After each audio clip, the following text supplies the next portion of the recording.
النهارده هستعرض معاكم مج الشوربه الايطالي. هنا قدامنا الخامه اهي. هو بصراحه حته مج يعني خطير، بسم الله ما شاء الله. حتى حجمه جميل جدا. هنا الخامه بايركس، الرسمه قدامنا اهي.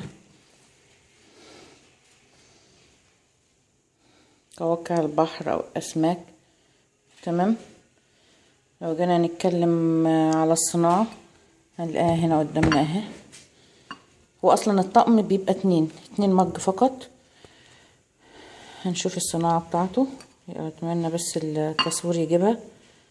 بسم الله.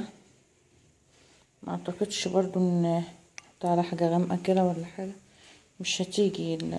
هي عموما مختومة قدامنا. الصناعة ايطالي. ولو شفنا المج نشوف حجمه قد ايه.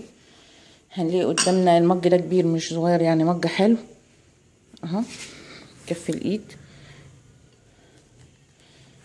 تمام. لو جبناه بالقلم قدامنا اهو. المج ده حراري، استحمل تخشيه الميكروويف عادي براحتك. وقلنا المج ده بايركس قدامنا اهو، والخامة زجاج ايطالي، صناعة ايطالي بلد المنشأ. قدامنا شكل المج اهو، استعرضه لكم اهو قدامنا. طبعا الكمية اللي عندي بسيطة، اتمنى بس الكف اللي هيطلب باذن الله، لانه فعلا مج مغري جدا.